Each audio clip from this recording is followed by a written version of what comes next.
What's going on, guys? It's Football Talk here, and welcome to my first proper video on my YouTube channel. So today, guys, I'm doing a 2015-2016 Barclays Premier League table predictions.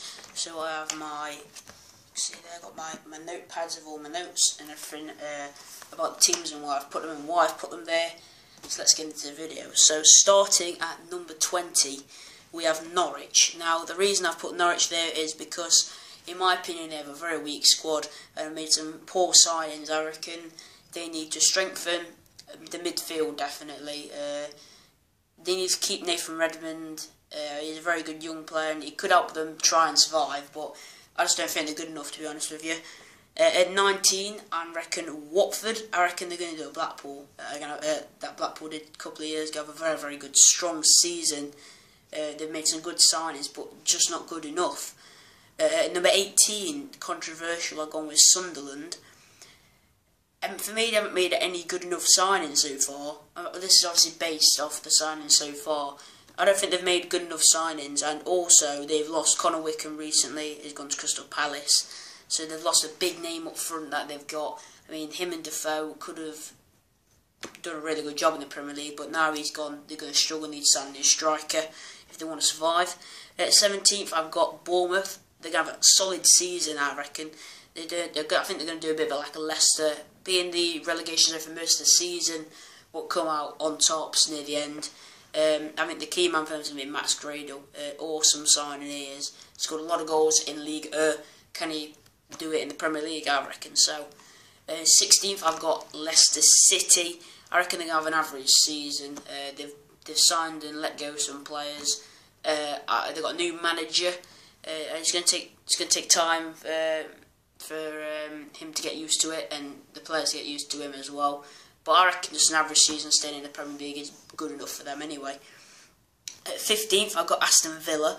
Lots of people are thinking they're going to get relegated. I don't think so. They have lost Benteke and Delph, but at the end of the day, they have signed Jordan Amavi and Gayu, which is two absolutely great signings. I mean, Amavi, he is a beast. He's signed in from a Ligue 1 club, and it was about 13 million, I think. Is he a very good left back, and also the Gayu, or I'm sorry pronouncing his name wrong. He's from Lille. He's going for about 9 mil. A very, very good centre defensive midfielder. At 14th, I've gone with West Brom. Basically because they've made a couple of decent signings. They've signed people like McLean from Wigan. I think he's a very good player. And also they've kept on Berahima, which is really good.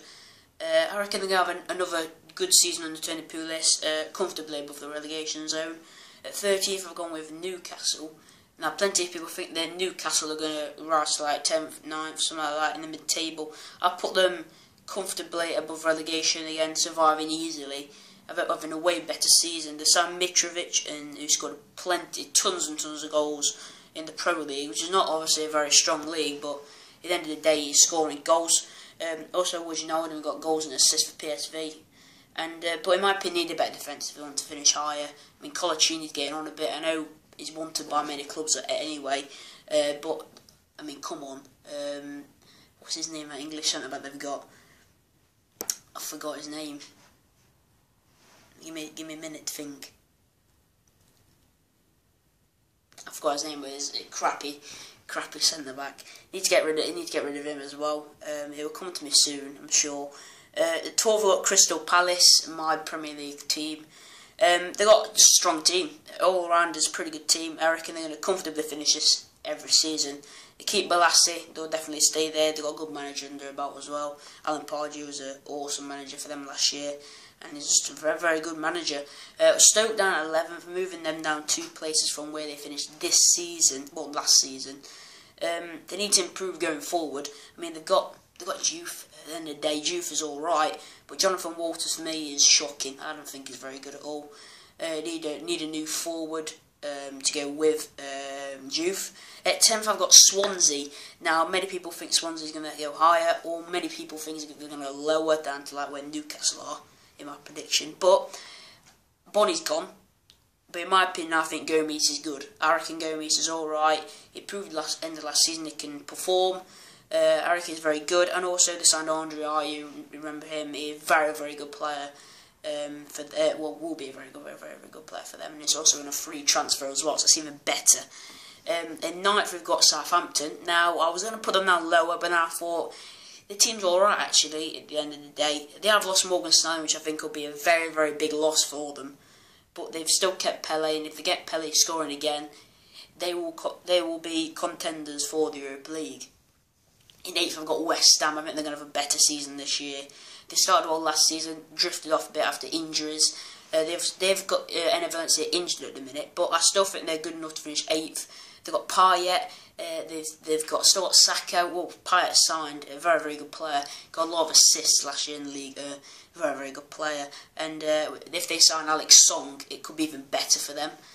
To be honest, a very, very good player Alex Song is. I think if they can manage to buy him for Barcelona, I'm sure Barcelona want him. It's just getting the right money for him.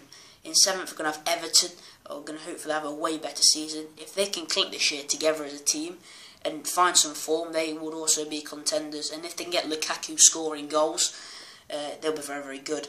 Tottenham down in 6th. Now, for me, if Eriksen is the key man for them, I mean, he's a beast. He literally is the playmaker of the team. He can also score goals. He gets a lot of assists. But the main thing, if they keep Kane, they will contend for the European Champions League. It's if they can keep him. That's basically it. In 5th, we've got Liverpool. Plane going by. You'll probably hear that in the video. Sorry if you can. But yeah, they've signed Benteke and Roberto Firmino. In my opinion, they're absolutely insane signings. Get them on form, you'll definitely have a chance of getting that Champions League. I reckon they'll get 5th quite easily. But need to find form, and also like everything to click as a team and find a run of wins at the start and the end of the season as well, and have a good middle. 4th, I've got Man United.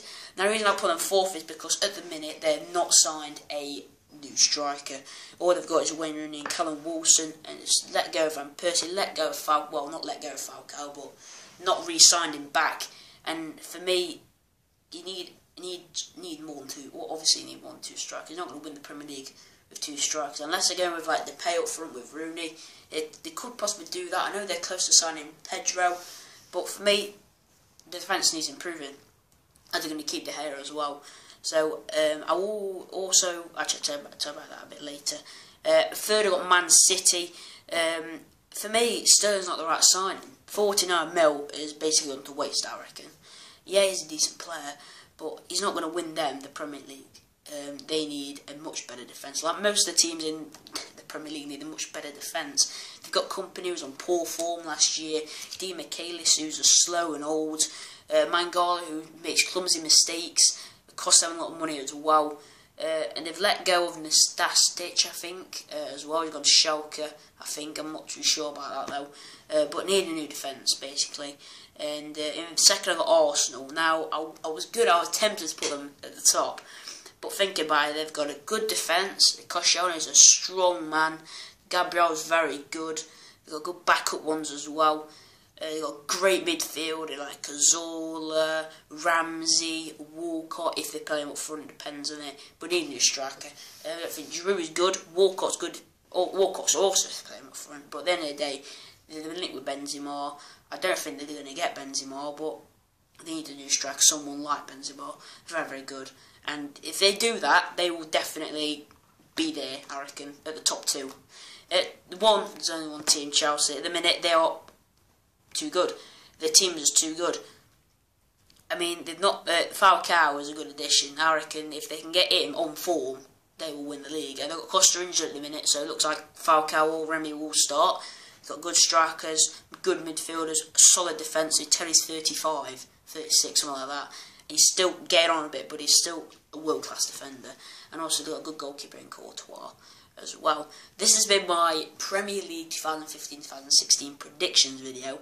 Coming up soon, literally in like an hour or so time, I reckon, is going to be my fixtures prediction, the results predictions, week 1. That's coming up soon. But yeah, it's been Football Talk here. If you have enjoyed the video, please drop it a like and hit that subscribe button. Peace.